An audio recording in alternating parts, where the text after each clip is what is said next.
Welcome back to These Guys Again, or TGA, your weekly, and we can say weekly now, this is the third week in a row that we've done. Success! Yes, On a roll. almost a month. I'm not going to put any pressure on us to do that, though. It's too much. So, welcome, all. Ciao. Is that hello or bye? Both. Yeah. Welcome back. They're indecisive people. Welcome back to the film podcast, where we talk about films and things related to films, or sometimes there's asides. I like it how you've omitted on all things through the film. That's a big ass, Craig. All things that could possibly, at some point, be related, kind of, to a film. Kinda. I'm Craig. We have our news hound back at a severely reduced pay, Mark. Enjoy your bread. And our audio wizard, Irvin. What's the worst that could happen? He's currently drinking Dr. Pepper. Dr. Pepper, the fresh maker. We're not. Oh no, but we are can't. no we way. can't. We're in no way affiliated. Yeah. We are in no way affiliated with Dr. Pepper and its cool, refreshing taste. Dr. Pepper, have it your way. I was like, I'm not going to use their actual slogan. Okay, but without further ado, Mark, news. I do love DP, I must say. Finally got a Waterworld trailer. And A Westworld. A Westworld. I was about to say Waterworld. If we're getting a trailer now, it's not going to say I the need film. more sleep. Okay, so Westworld has a trailer. We've got a teaser before. We have now The teaser was like a a year ago. Yeah, back when it was still going through issues. We finally got a trailer for Westworld. Is it any good? Looks really interesting. Very sci-fi, very Western, very choppy, changey. Typical HBO though, still really high budget. Oh yeah, very, very high production value. And we also got a release date of October. That's for HBO, obviously in America. Whether we'll get the We didn't get the year, we just got the month. Boom. Whoa. HBO. Whether we get the same... yeah, that's a good... I'm pretty sure it's this October. Doesn't HBO have its own Netflix-style app? Or Yeah, Netflix-style- HBO Go, but that's an American service. We don't get Okay, it so we here. don't actually get it here at No. all. Okay. So, I mean, things like Game of Thrones, for instance, gets aired on Sky over here. Sky And- Atlantic. Yeah. Well, yeah, but still Sky. But we get it, a day after... That's Sky specific. We get it a day after America, so we may still get it at the same time. And things like Breaking Bad that came out on Netflix over here at the same time as it was being released in America. So Yeah. so we may still get it because it's a big thing. It's a big Yeah. production they're working on. But trailer looked interesting, and I'm glad we're actually getting something. Good cast as well, even though they've had to Yeah. chop and change the cast a bit. But I'm looking forward to it. Yeah, I love sci-fi westerns. We'll not name one specifically because you're still suffering from the loss of it. Which one? Numi Rapace has officially joined Alien Covenant. There's been reports, deadline of reported seeing her in Australia, shooting weeks worth apparently of footage for Covenant. So it's still unclear about where she's going to fit in with it, because the whole That must be a significant role. the only sort of synopsis we got was the Covenant ship sets down on a planet and finds David claiming to be the only survivor Dive. of the Prometheus. So where's Shaw? What does that all mean? Who knows? But this is after. What's it all mean? Credits. This is also after it was stated more than a year ago that she wasn't involved. Yeah. Yeah, well, things always go through changes. It's not going to be one of those sort of secret reveals, because it's like it would have been hidden better if it was. But So you think it's an agreement, or it could be additional shoots that they're adding? yeah, just Flashbacks. just rewrites of the script, the same issues that Prometheus went through, so we might still get the same Result. dodgy script and dodgy. Is it still Damon Cut film. Lindelof No, writing it? Okay, No. good. I hope Not that he's a bad writer. I just don't like his style of writing. Yeah, it wasn't good from Prometheus. He didn't do it any favors. He wasn't attached to begin with. I don't know if he's somehow cropped into it now. I should check that. He's sometimes like a background. Bless me. He's sometimes a background presence, so you never really know. There's interesting photos being released all the time, especially Danny McBride. I find that really interesting. When I was going through, it's Danny McBride, Danny McBride, my boy. Very odd casting, but Yeah, Ridley obviously sees something, or else he wouldn't have been cast. So I do love Danny McBride. yeah, Yeah. interesting. Anyway, Covenant will come, and I will cover it extensively. Yeah, for us. Mark, you will be watching the trailer daily. Your just boy, like Danny Prometheus McBee. all over again. Roland Emmerich and his producing partner Dean Devlin are developing a reboot of Stargate, looking to develop a new trilogy. No more news on that, whether it's going to be a continuation of whatever came after Atlantis. Did something come after Atlantis? Yes, it was Galaxy? No, Stargate Universe. Universe. It was the one That's that close starred Robert Carlyle. A really promising start, really well shot, huge budget in space, but not the pun. That was a pun. It was actually the space they filmed in. The sets were massive, but and I watched it for a while. But the premise of it did not have much to keep it going. It didn't have much gravity. Yeah, well, the whole thing was they weren't going to include aliens, and they tried that for absolutely ages, and you just began to you'd start off really interesting, but You missed the there's only so long that you can kind of deal with the infighting, and it becomes really I don't really like you. I don't really like you either. I don't like any of you. This show sucks. Yeah. So then he went off and did Once Upon a Time. So yes, there's no information on what if it's going to be. Well, they said reboot, so whether that means it is a reboot or just a continuation into something else. Well, this would be the same universe or what? This would be the third reimagining. If they did another sort of story or another third reimagining. Well, first film, the series, which did continue after, but they reimagined the whole idea behind it, stuff like that. Well. Because, like you said, it's a continuation, but it's also a very different take on it. Yeah. That's because it's a TV series. And it's not got Kurt Russell. It's a 90s TV series. So. Yeah. It would be pretty cool seeing Emmerich again. Yeah. What was his Even last though I would prefer Resurgence. McG. Resurgence? Or are you getting confused with the Divergent series? Yeah, that's So many. Oh, right. Okay. No, Independence Day. Resurgence. He's doing that. Yeah. Yes. So he does big disaster films still, which is good. Yeah. I can't remember what his project. Stick to what you know. Let's ignore 2012. Ooh, 2012 wasn't was that it bad. I really don't enjoy 2012. Day After Tomorrow? No. 2012 there's was some the in most the recent middle. disaster film. We did something else. Who did San Andreas? No. Not him. I'm just thinking of every disaster film. Yeah. I Twister. don't think it was a disaster Dante's film. Peak. What else? Volcano, Twister, Yeah. Perfect Storm. I'm just going through all of these big ones. Well, he was a producer on White House Down. Nice. Mark's favourite. Oh, and Gods of Egypt. I'm still going to see that. Oh, I'll come with you. It's Mummies Alive, the film. No, he directed White House Down. Okay. And, Yeah. I always get that one mixed up with Olympus Has Film Fallen. called Stonewall. I've heard of Stonewall. Is that the one? Oh, what's that? I haven't seen it. White House Down was good. It was the better because it came out at the same time as Olympus. Olympus I've only seen Olympus Has Fallen, and it was good. No, it wasn't. It was decent. No, it wasn't. It was a completely hammy action film. Right, I'm going to watch both back to back. Who's in it? Jerry Butler. Okay, yeah, it's a terrible film. It's not that bad at all. You I really was hate Gerald Butler. Why? I was expecting it to be bad, but it wasn't actually as bad as I thought. I work for the president's security detail. I'll go away. White House Down was better. Okay. But yeah, new Stargate series. Having been released in America, the sequel to Finding Nemo, Finding Dory, has taken over $140 million in North American theaters, making it the highest grossing animated debut of all time, beating out Toy Story 3. Mm-hmm. And no one expected it to do that well. Especially since maybe it's again, I always say this when it comes to Disney and Pixar and stuff, but we are at the age now where we don't see that stuff as much. Like in terms of marketing material, we don't come across a lot of it the same. Like Deadpool and things like that, we see everywhere. Although that was a very strong marketing in-your-face campaign. marketing. Yeah. As well as that, the age rating of films that we generally watch won't show, Finding Dory in the trailers. Nah. But as a result, we've seen lots of little bits of information, but it's not been as prominent as I thought a sequel to Finding Nemo would Also, be. the fact it's still over a month until we get it. So Yeah. But even then, you still start hearing things a bit And off. also as well in like Finding Nemo, but Dory really annoyed me. Yeah, me too. Yeah. But it was still a huge film for them. But then again, every time Disney releases, Disney's own wheelhouse of productions they're hitting a stride again. Yeah. Like regularly, Planes 2. but no, I mean out with Pixar and stuff. They're regularly There's getting Zootopia Oscars. and They're breaking records. blah blah blah. Frozen. What else? Frozen. Well, basically everything since Winnie the Pooh. That the remake. Well, it was essentially a remake of Winnie the Pooh.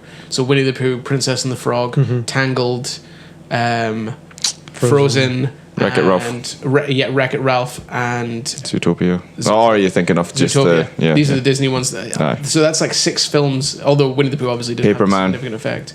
And then there's shorts, although the most recent one I wasn't a big fan of. But all the Paperman and Feast and stuff, they've all won awards. Yeah. So they've been a lot stronger recently, while Pixar are kind of... Yeah, They're beginning to lose their sheen because there's so much sequels coming out to this. Yeah. What was the last film? The last film wasn't. Well, Inside Out. No, but they've got like sequels. and They're Dinosaur. talking about sequels in production. Well, especially when it's like Yeah, Toy yeah. Story 4, Incredibles 2, Toys R Us 4 Universe. is in development. Toys R Us. Toys R Us, sorry. Toy Story 4. Toys R Us 4. Although Toy Story 4 has the original director back and original writer. And they've said they have a really interesting story to tell. And they actually had to convince the studio. It should go survival horror. Who's doing Incredibles 2? Is it Brad Bird? I think so. Yeah. His last film was Tomorrowland, wasn't it? Yeah. Yeah. He turned down Star Wars for Tomorrowland. With Damon Lindelof.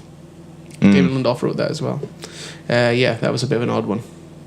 Oh, I'm thinking of Inside Out was before. Yeah, that's also got a sequel. Monsters University was great. It was alright. Oh, the best part was that, it's like, oh, okay, kids, Mother's just going to listen to her tunes. That was Mastodon. It's Loved Mastodon, it. yeah. So good.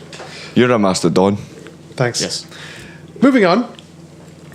Bryan Cranston has been cast as Zordon in Power Rangers movie. And he's just wrinkly enough for it to work. Perfect. It's a great time. Shave his head. Well, he's already done it for a role before. And he'll work fine. As I can perfectly imagine him as a big glowing head. With a booming voice. Yes. When you guys watch Voltron. I haven't watched it yet, no. The new TV series Voltron? No, but I've heard it's good. It's a movie, isn't it? It's a series. I thought. Series, yeah. It's a series, oh wow. I've heard it's really good. heard it's really good. And I imagine this will be along the same sort of lines as the Thundercats reboot, which everyone was going mental about as well. Now the next casting announcement will be Aaron Paul as Alpha. Oh, that would be great. Hope he does not change. Ay. Don't change his voice at all. Don't change it. Just leave him as Aaron Paul. He's done tons of voice acting as it is. Yeah. Like, he's already regularly doing voice acting. He's done at least three long. At least 3. No, but Count them, it's 3. 3 recurring roles, or at least lengthy roles with films Okay. or TV series. Because he's done 2 series of BoJack Horseman as well. Yeah. And he is also doing the Final Fantasy animated film with Really? Sean Bean. That's cool. You know Sean Bean's Seen character will Bean. die. You know he'll die. It's a given. That trailer. Oh, that's one bit of news I'll drop in. It's really more related to games, but as far as film production goes, it looks amazing. But the Final Fantasy film that they're releasing before the game comes out looks absolutely stunning. It's got Lena Headey, Aaron Paul, and Sean Bean. And in terms of the visuals, it's Square Enix kind of raising up a notch, at least, because they've kind of been a bit behind for a while. But visuals action looks pretty good. Sean Bean has said he is absolutely fascinated with the whole thing and how it was produced. And how epically he dies. He will die. We might as well put money on it. He will die. Yeah. I can't believe how good I looked until We'll get nothing back because the odds will be just even. There's no way. We'll actually lose money, if anything. I don't know if you bet that he doesn't die. one that'd be would pretty good innings. Yeah. No one's betting on this. Not even Sean. What do you mean I don't die? And finally, with great sadness, Anton Yelchin has died in a tragic accident at his home. Sucks. Age 27. I know, it's mad. There's also like a really bizarre accident as well. It's his car. From what it sounded like. Yeah, it's apparently there's reports now going out that it's not a Land Rover, but the particular type of car is being recalled because of gear failure. So Yeah, because it was something like. The handbrake What I heard is. Yeah, it was supposed to. apparently it just rolled out of. Yeah. His drive's on quite a steep incline. Yeah. And for whatever reason, it rolled down and Just crushed him. Yeah. against the mailbox, the brick fence. mailbox. Mental. It's a tragedy as well. Yeah, it's going to cast such a sad light over Beyond as well because it's looking good. It's looking really good. I know that new trailer has definitely put it in a different light as well. First trailer, I think, definitely sort of missold it in a lot of ways. Yeah, completely. It was the way it was cut, the music, just everything made Sam it. Pegg said the same thing. Just seemed way too. Well, it just doesn't do the film justice, and now we get a proper trailer. Also did an amazing Michael Bean impression in Terminator. He did such a good young Kyle Reese. Yeah, no, he was everything he's been in has been great. He's great in Fright Night as well. Yeah. That's a little gem that I love. And he's only twice out. He was only twice out, which is mad. Yeah, it's such a tragedy. Yeah. There's a load of other great films that I know he's been in. I just never got around to watching, but I'll probably take the time to watch them now. Watched Star Trek when I heard it. So sad. So after that, moving on to Craig's magical middle section that he invented right now. I don't have a magical middle section yet because you told me not to make a magical I middle didn't section. say nothing. I said go for it. I suggested Jackie Brown, and you said You want to ask me if I've exist. seen Jackie Brown? Have you seen Jackie Brown? I haven't seen Jackie Brown yet. Okay, so what's the middle Ah, section? this Jackie never Brown gets even- old. Is Jackie Brown even on Netflix anymore? I don't know. Nah, I think Django is now. I think. They take away Jackie Brown. I think Irv's giving it to me though. I've got a copy. Say what, Craig? It Just would skip Oh, it. yeah. Just skip it and go to Kill Bill. How about that? Nah, Kill Bill's great. be- No. Jackie Brown's better than Kill Bill. It's not. Yeah, it is. It's really not. It is. It's really not. Kill Bill's just. Kill Bill's great. Look at me, I can cut up people. Well done. So much mixed criticism here. Oh, and I do it over 2 films. Oh, okay. A great Okay. two films. All A right. Well, great me two and Irv films. have briefly spoken about this. But I do love their And jumpsuit. It's amazing. We do. It's so chic. Now, last week we had an epic face-off in a scene that I'll probably just call face-off because Face based cliff on- off. But last week we had Cliff face-off, there Michael you go. Shannon and Hugo Weaving, and I'd like to think, Mark, that you would have also sided with us with Michael Shannon. Oh, yeah. Of course, Of course. of course. Yeah. Irv and I were thinking, who in the similar vein could we put against each other? You see, in Hollywood, there are often actors. There are often actors. There are often actors. actresses too. And models. Yes, but this is the thing. Producers, directors. We see all these people Best boys. made up or in peak physical condition, and us as average men, me as half an average man. Often it makes us feel terrible about ourselves. Like we see these films and these people are just, everything a man could be, and we have to live up to that. We do. But then there are people Who make their own rules. There are people like Michael CERA Oh, and Irv, yeah. and who else, Irv? And Eisenberg of the Jessies. Jesse Eisenberg. These men make us feel great to be who we are. The everyday men. The battle of meh, as I call it. As these two go head to head, if they can even face each other and muster up the strength, because to be honest, they're not. Or they just have an awkward off. Yeah, exactly. So, which one of them will win in this conflict? Jesse Eisenberg. That's exactly who I was about to say. First of all, has Michael CERA been in anything significant in the last few years?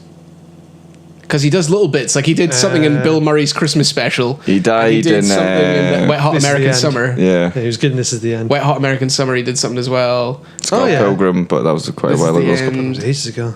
Yeah, so he's really not done anything significant in a long time. Well, Jesse Eisenberg has at least attempted significant stuff. His Lex Are we Luthor. talking about Batman versus Superman. Yeah, like he was there. And now it you was, see me. It was Yeah. big, and he was there. Let's give him that. And he shoved a sweetie in some guy's mouth and Yeah. Granny's peach tea. He's He's in Sausage Party, or he will be in Sausage Yeah. Party. He did Adventureland with Kristen Stewart. He did Zombieland. He did American Ultra with Kristen Stewart. He did. Yeah, he did Zombieland. He's done. He's got a better track record. I Now think, you than see Michael me Cera. 1 and 2. But then again, Scott Pilgrim I do love. But Scott Pilgrim is like. But then again, who's- classic Michael Cera was. But also, who really super bad. Yeah. who really shines in that though? Then Scott Pilgrim, Brandon Routh, Brandon Routh. Brandon Routh, Chris and Evans. Thomas Jane. Chris Evans. Chris Evans. Yeah. Yeah. But no, Vegan powers. I do. But I do love Superbad, and I do love Scott Pilgrim. Chicken is a vegan. That automatically makes him better than you. But yeah, no, I think I'm gonna have to give it to Jesse Eisenberg because he also did Social Network. Yeah, he also did Social Social Network. Network, That's what yeah. I was about to say, which is Great film. great film. Great performance. Well, with Michael Cera, there's never a point where like give him the Oscar. We're always like, give him a hug, give him a high five, give him a non-alcoholic beverage. I did because quite- he doesn't look like he can handle I Give it. did that think boy he's some stronger. Reese's Pieces. I did quite like him in This Is the End, though. Yeah, true. But he's very briefly in it. Yeah, but so Him and Krumholtz are like there for like a second.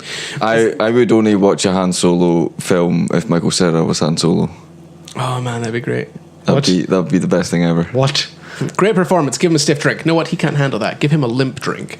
That's what Michael Cera needs. But no, yeah, I'm voting Jesse Eisenberg. He has his deleted. Jesse. You vote Jesse. I'm sorry if you've lost either way, even if you say Michael Cera. So if you want to stand by your morals and say Michael Cera, then you can. But it's only going to muddy the water.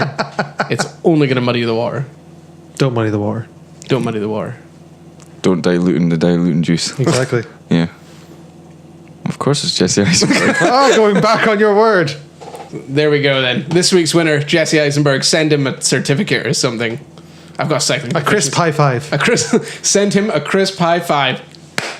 Moving on to our main feature.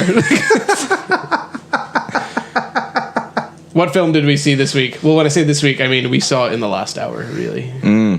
Greg needs new pants. Yeah. Well, no, I actually did not find it that bad because Your body language tells a different story. oh no, I was prepared.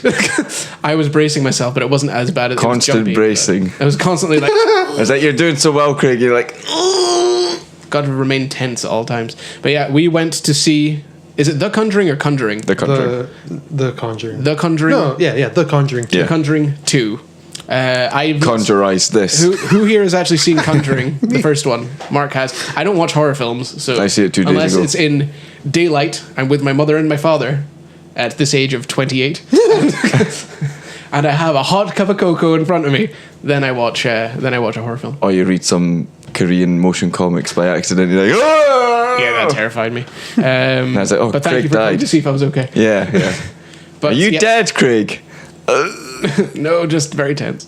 But yeah, no, I made it through this. Mark was completely fine as usual because he killed his feelings years ago with horror films. I did. And Irv doesn't feel anything in general. Yeah. Still dead. Is inside. sarcasm an emotion? What are feelings, mate? What? So yeah, we will go straight into Conjuring 2. That's it, right? I know. I kept on quipping through the film. I was like, oh no. But yeah, first off, what did we think of the film in general? Ace. Great. I really enjoyed it. I did not think I would. The last couple of films I have been made to see, they've been horror films. Like I think, Yeah. There's honestly not been a good horror film, a really good horror film since The Conjuring. I think the last film I saw with you was Paranormal Activity 2. That was a long time ago. Yeah, a long that was time.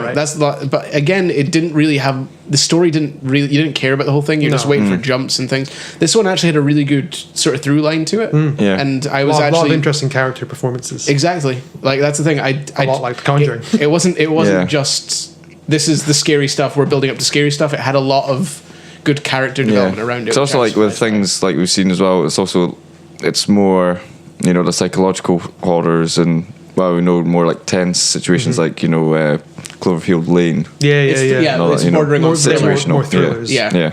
Well, this was horror. It was This pure was horror, horror. but it still had those kind of thriller sensibilities to it to make you try and think about it and not just be cheap jumps all the time. It was jumpy. Yeah, but the jumps are cheap because they are in horror films thrown in a lot of the time just to make you go it's something appears out of nowhere, big pitch of music, and everyone screams like, "Oh, there you go! There's your horror film." Because you can make anything a jump scare. It's like, oh my god, a giant crocodile. But there was a lot. Yeah. Everything in this was very well lensed. Beautifully crafted. Wow. It still had your jump scares, but How they were almost, for lack of a better word, they were earned.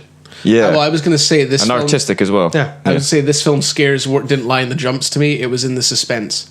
It really dealt with It's coming. That's a good horror film. Yeah. But that's the thing. It really did suspense. Michael Cera. Not just in terms of like giving it time, but in, like you've said before, the craft of how it's filmed. Yeah. It was done in terms of how the shot moved, in the time given, and the music.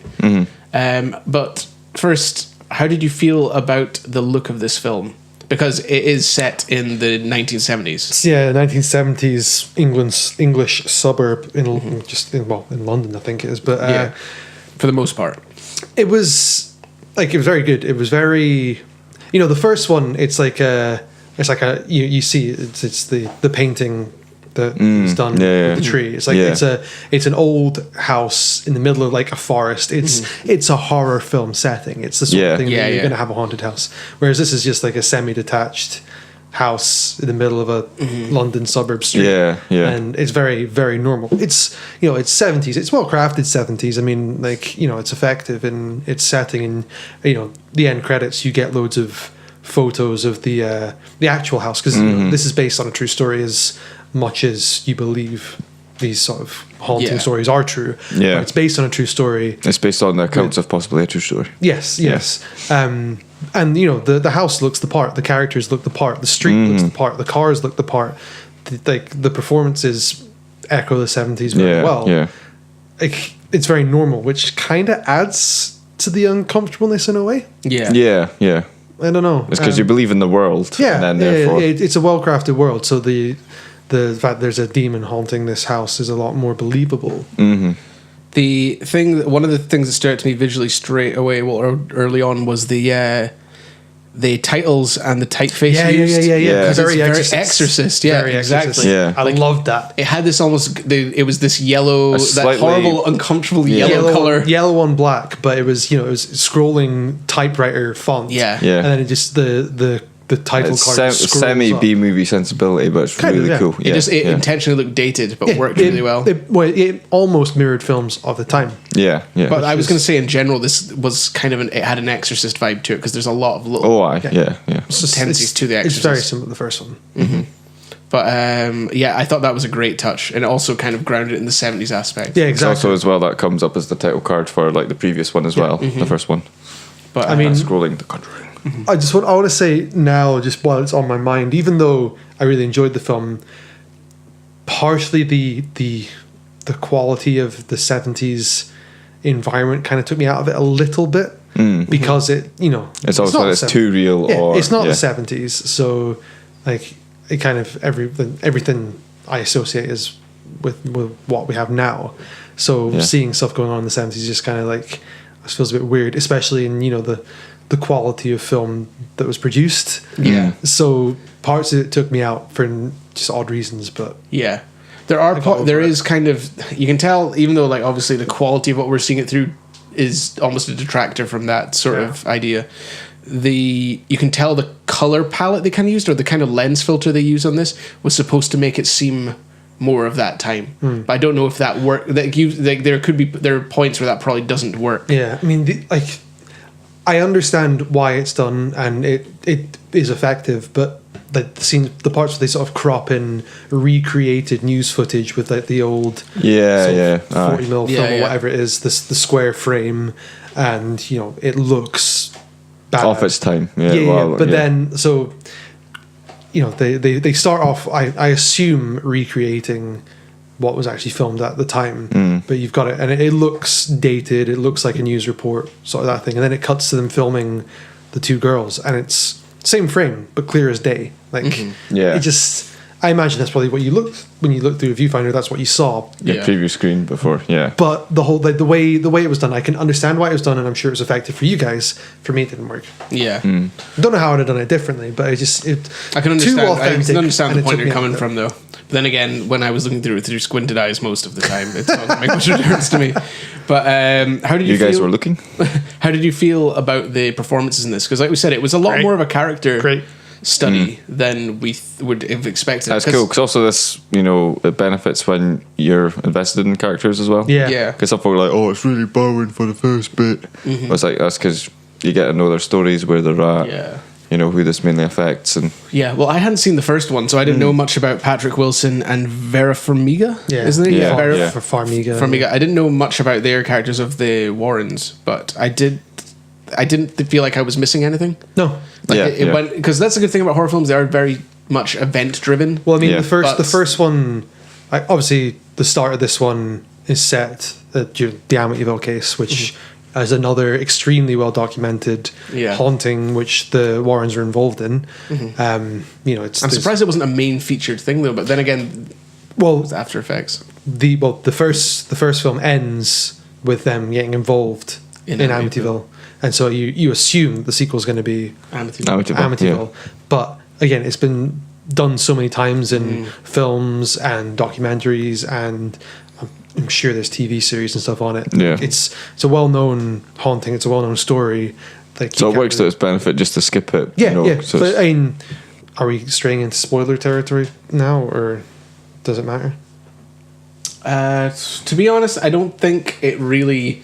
We'll give the spoiler warning now for this one, and because again, it's not going to prepare you particularly for any kind of jumps or things that happen in this film. No, but the story through line is good. Yeah, it is. So if you're wanting to experience it cold, obviously don't listen to this next part. But if we're needing it to assess the actual, the way this is put together, then of course go into it. So spoilers. spoiler warning, yes. But obviously you start out by going into the Amityville, which is continuing on from the second film, but the demon from the Amityville is connected to the same demon in London. Yeah. I mean, could be elsewhere as well. You don't know. Obviously, they cast it out at the end, or what you assume they do. But it was nice that they didn't do, or James Wan didn't do Amityville again with his own take on it, which I'm sure would have been great.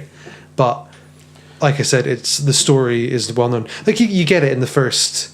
So basically they do Dublin's good, in the first 5-10 minutes, but through her vision, that is the whole Amityville thing. But again, as well, it would just be them touching on a situation that already happened.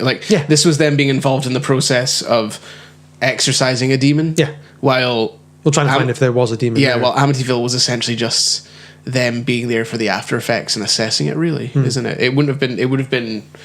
You know, they were there. It's like they said in the film. There's intervening and there's analyzing. Yeah. And we saw them analyze, then intervene. Well, if it was just Amityville and it was following what they essentially did in real life, it would have just been the analysis, which wouldn't be your 3-act structure essentially of this is the threat, we assess it, and then we deal with it. It would have just gone past that. So it makes sense, and they managed to include it. Yeah, I like the way they managed to tie it in. But were there any other standout performances? I was going to say the young girl, Madison Wolfe, who played the daughter, Janet Hodgson, was very genuine in her performance. Yeah. She appeared vulnerable and still, but still not as one of these characters that was just quite weak. You felt like she was struggling. Yeah. Good child performances. Yeah. Also, the interactions in this film were really good, I thought.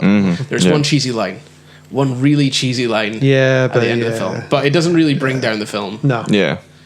There is, because I felt when there were lots of moments where different characters interacted with each other and it worked really well and organically because of the strength of the performances. Yeah. And the sort of story of family and all was very good. And obviously it didn't feel really cheesy. It was, I guess because it's in the 70s, it kind of worked in a way. Yeah. Standout point. Well, the two standout points for me. One was back in America, back in the Warrens' house, when Lorraine has a vision of the demon nun. In the room with the effects with the painting and the light and all that. Was the shadow. But the shadow not so much. The thing that I loved is the fact that you had the painting on the wall. And the eyes, clearly man. There to go, oh, there's the demon behind her, but it just turns on the light, it's the painting, goes across the room, light goes out, and then you can clearly see that that's actually the nun because the shawl is waving, the eyes are moving, it's breathing. You can tell all that. She gets up really close to it. You're like, well, this thing's going to jump at you. Just clicks the light on again, and it's just a painting. It's like that sort of transition was so well set up. Yeah, it's jarring though, but in this uncomfortable way. Yeah. Really well done. Very well, very intense. Then the whole hands creeping up from the painting, and then her getting knocked back into Amityville. That was nice. Really well done. And a little thing that I noticed, I don't know if either of you noticed, but obviously later on you find out the name of the demon. But when she's having that vision, there's like that bookcase behind her. It's got little wooden letters sort of spread around the bookcase, and they spell Vakar or Vakar or whatever the demon's name was. And I was sitting there going, those letters look like they say something. Vakar. Or is it Vanek or something? Varric, that was it. Varric. That must not mean anything. And obviously it does, and I like that. And the other bit that stood out for me, I think probably the best bit of the film, was when Ed tries to talk to Bill, like the spirit, and the way the camera is just fixed, and you've got the girl, and then Ed turns to face the camera. She asks him to look away. Turns to face the camera. The light goes out. You get this obscure double vision thing going on. You can still see the girl, but you also see the demonic presence talking. There's two situations where they worked with kind of hazy focus. And it worked really well both times. I thought part of it was just like the solid camera. Yeah, exactly. Camera angle, so it's one take, it's one solid thing with like a shallow depth of field. It's just it focuses and blurs the distance so well, and then it kind of refocuses in. And it shows how great all the crew were as well, though, for like the performance to have all that just spot on. And it worked really well in tandem with the sound on those parts as well. Yeah. Absolutely. It was amazing. I was saying as well before that the sound overall through the film, in terms of music, building up, fading out into suspense, and then the effects themselves were all excellent. Well, to me, they were excellent. I don't know how you felt about it, because you were quite critical. Awesome. Especially all that booming stuff when you really feel it, just gives everything that impact when things are flying the rain across the room. effects as well. Oh, yeah. And the knocks were really like they were really that haunting sort of bang, and it worked so well. Mark, little extra thing. You know that the demon voice, it's Robin Aitken Downes, who was the ship computer voice in Prometheus. Oh, really? Yeah. Amazing. And so was Patrick Wilson. He was Shaw's father. Patrick Wilson was Shaw's father, yeah. Oh, these connections through to your Alien franchise. They're Oh, all there. and also one little connecting thread. It's a fish, even though it's Warner Brothers, it looks like it might be an MCU, because we see the Punisher taking out everyone at the start, which is amazing. It's official.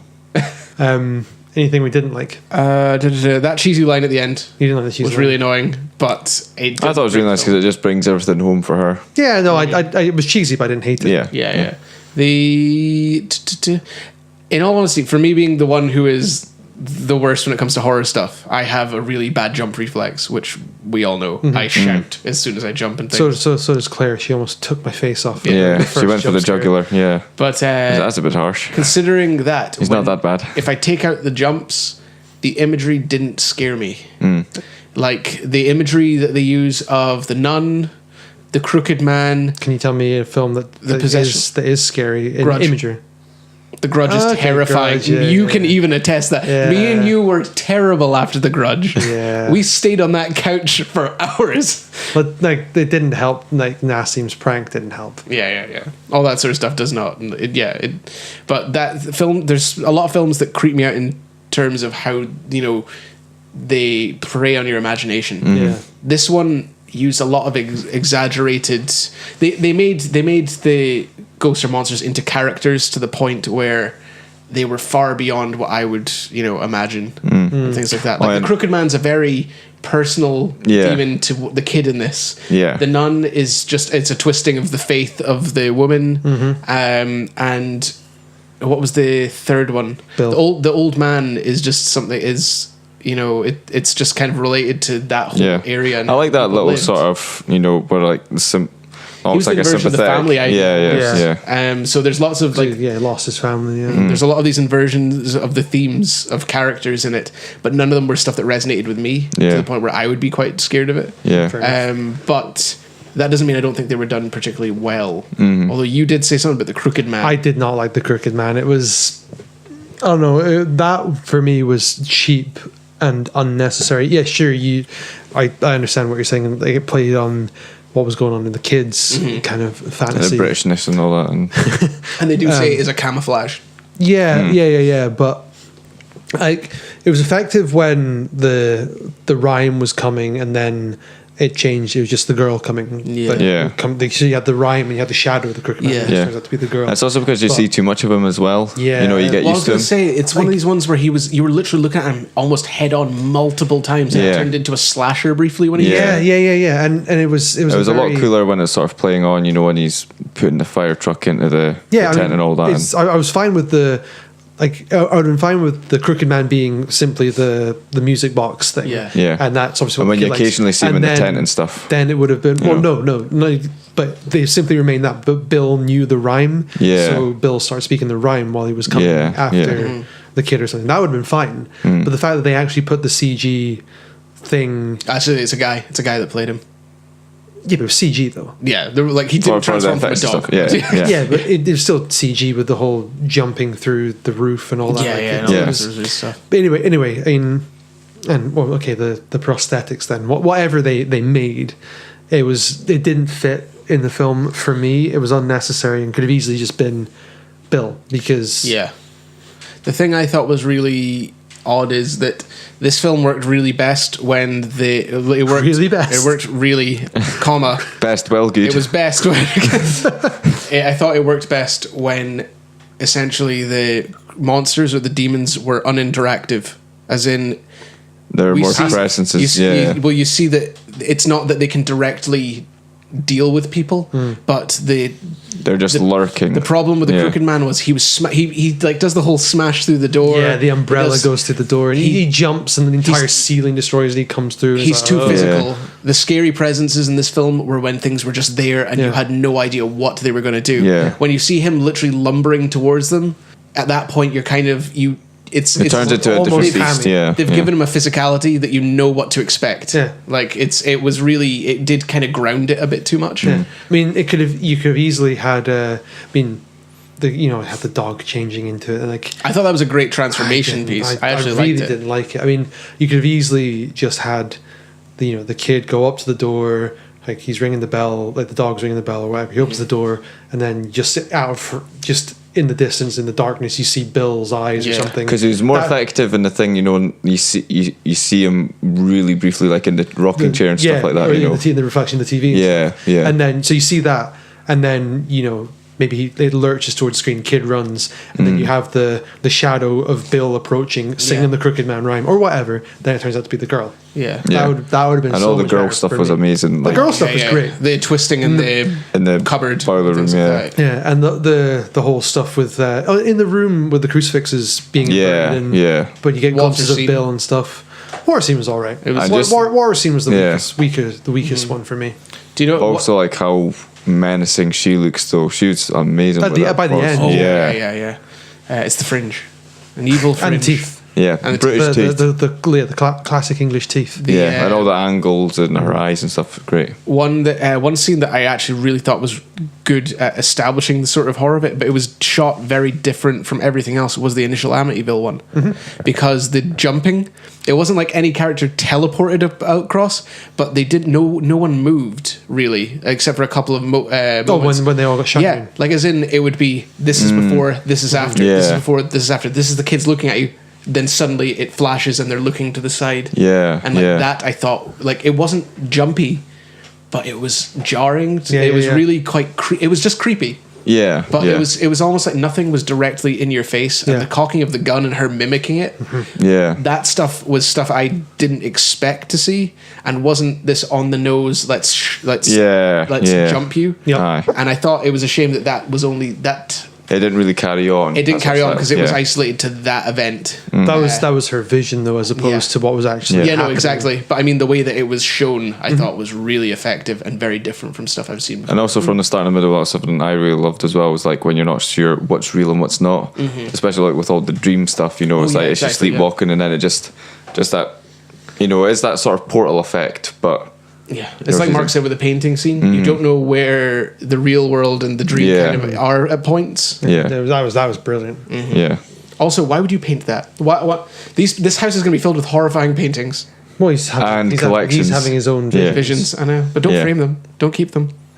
I know it was only the dream. They've got the painting of the house that they went to. Is it still there? Yeah, that was the painting that was on the easel. Oh, was with it? The tree branch creeping over. Yeah. The house. Don't keep those paintings. There was also when you were just like at the end with like the doll in the case, and you were like, collection of artifacts. What? Did you see the doll and you thought it was going to do something? Both me and Mark have the same weird thing for like horrifying China children dolls that just and all that, dolls.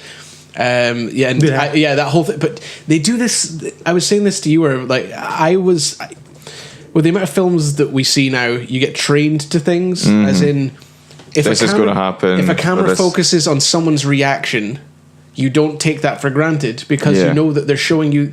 There's a reason. Everything should have a purpose, and there's a reason that they're framing something for you. Yeah. Like when people say, "Oh, I didn't think he felt that way about this situation," it's like, well, they showed you his face and had him react. Like every minor. You didn't really get. Are you going to go? Yeah, but Are you going to talk about the fireplace? Well, that's the thing. They kept framing the fireplace. And the whole time, me and Irv thought that I kept saying, at least me, we kept thinking maybe the fireplace will come in this, because they keep framing it, but it could have just been an aesthetic feature. I didn't notice the framing of it as drawing attention to it more than just a nicely aligned shot. No, it was it was recurring through the whole early parts of the film. It was framed quite centrally for a lot of things. Yeah. Or it was this is the fireplace in this section here, and that was just the way they were dividing up the room into you got the visual thirds. But the same reason I thought of that is because they do the same thing with the doll at the end, where they've got the doll occupying this space in the background. And I was like, it's going to come alive. It's going to do something. But it's good though. It's all that smart things though, just to keep you looming. Because you're like, oh no. Well, yeah, because it kind of goes to a calm ending, but you're still really uncomfortable. Yeah, like you're constantly expecting this film to turn itself on its head again. Yeah, and like so even when you're like they're dancing, you're like, something's going to happen. Yeah. This is too happy. Fields can't win in the end. You mentioned the closing credits as well, Irv. Oh, they're great. Yeah, just so that's really looming and atmospheric. Because also then you've got that real world. Yeah, and then they draw the parallels between the real photos and the photos of the actors in similar situations. Yeah, that stuff's it was really, like you said, atmospheric. Yeah, it makes you uncomfortable. Yeah, and I was waiting for the cinema lights to come on, and they're not coming on. Yeah, and it's cool because everyone stayed right through the credits. Yeah, Although I have an issue with I only jumped at 2 points in this film, and one was because a girl sneezed. That girl who sneezed in the cinema. I was like, perfect timing. Oh, mate. And there was one other jump, and I can't remember what it was. I think it was maybe the first one when Claire went nuts. When you see Bill just, my house. He goes, my house. Yeah, like the TV, you see him in the reflection, you're like, oh, that's creepy. And she looks over, then comes back, and he's just hiding behind the TV. Yeah, that's when Claire went absolutely nuts and tried to rip my jugular out. Yeah. I was like, oh, Mark's dead. But no, is there anything else we want to say about this? I think we've covered quite a lot because we've gone kind of moment to moment and why we thought those things stood out. Aquawan, can't wait. Yeah, exactly. Because this is, how many horror films has he done? You mentioned a few specifically that he's done. Conjuring and Citrus. Saw. He's done Saw. He did the original short for Saw, the first Saw, both Insidious and both Conjuring. And then something else and as well, Fast 7, which is a horror. Something else as well, which I haven't seen. And he's also mentioned that he's also already said he's got an idea for the third Conjuring, which you assume will come to fruition because it's been so successful. He wanted to make it a franchise before he even made the Conjuring. Yeah, because he's got all these ideas. Because the Warrens are interesting characters because they're real and again. Whether you believe the events themselves are real, at least it lends itself to things were documented, things happened, and it lends itself to damn interpretation good horror films. Yeah, exactly.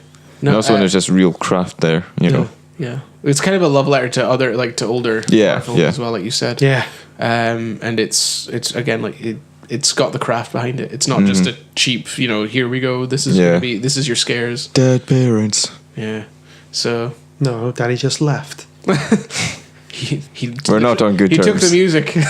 There's little bits of humor in this that actually work quite well as well. Just enough to relieve some of the tension a bit. And Patrick Wilson would make a good Elvis. He would make a good Elvis. And a good 1950s Superman. It wasn't a 1930s Superman or 1940s Superman was done by Ben Affleck. The film about the actor who played Superman. Yeah. You never seen this? I don't know. It's a tragic story about the guy who played Superman and where the Superman curse came from. And he played him. But no, I agree. You'd make a good Elvis. You did good. Are we ready to give it our rating? Okay, who wants to go first? Mark, you can go. Whelmed? Basically, pretty much exactly what I expected. Like you said, I've been completely desensitized to horror films. I didn't find it scary at all. The tension was great, so I felt tension. You can appreciate the craft of the film. But I really appreciate the way it was made. But coming out of the Conjuring, I thought that was one of the best horror films I'd seen in years. So going to this, I kind of expected same production team, similar Patrick Wilson and God, what's her name? Farmiga. Yeah, Vera Farmiga. But yeah, the same cast, same idea, it was pretty much what I expected and therefore did not wow me, but it was very, very good. Urban? Same. Just the same. All the points are exactly the same. You are Mark. Yeah. Mark 2. Exactly. Yeah. I just thought the same, but yeah. I thought I would be a mess for this episode because of the horror film, but it was a horror film, mess. But it was fine. I'm going to say Whelmed as well because it wasn't. I remember seeing Wreck and loving that. Even Wreck is the best horror film. I don't like horror films, but Wreck, there was so much to analyze and look into. The way it was shot and everything was just excellent. You seen Wreck? No. Oh man, you see Wreck and Wreck 2. It's Wreck 3 and 4 can get in the bin. We'll get wrecked. But this one was very good. I really liked the actual story to it and how it made me care about the characters, which I wasn't expecting. Love wins in the end. I was just expecting it to be a good atmospheric horror from what I'd heard. Yeah. I didn't expect it to have that kind of character study to it. But I'm still going to say Whelmed because it wasn't something that really hit me the way Wreck did, or really, made me think, okay, this is Because almost as well, because it's always when it's like oversold as like a horror film, because it isn't really. I do, yeah. You know, there's more creepy elements and tension, and there is a story there. You know, kind of like The Orphanage. Yeah. Oh, aye. Yeah. Which wasn't scary at all. Not scary at all, but it just has really its little moments. Good film with suspense. The fingernail and the. Also, apart from natural causes, nobody died. True, actually. Yeah. But it played on the idea of that people could die. Yeah, the premonition and there was a lot of the dead husband chats and all this. But again, it's kind of a credit to the character of it all. You were caring if people would die. Yeah, It wasn't there were just stakes. It wasn't a summer horror like the horror blockbuster where it was like, okay, these are just people that you need to tick off the list. And also all the comedy though with like the police officers and all that. Oh yeah. Like it's cool. There were the comedic elements you just kind of forget about. They were there and they were quite good. Yeah. But no, I look forward to see what he would do next. But it's kind of a shame as well that everyone's saying this is really good for a horror sequel. I think people are in the same boat that the first one was just really good. Especially when it's just like more of the same. It's what you expected. It's more of a good thing. Yeah. But and also different location syndrome. Yeah. Let's go to England, we will. But the next one's in Tokyo. Battling Caesar robots. But no, I agree with Whelmed. So it will get an average of Whelmed.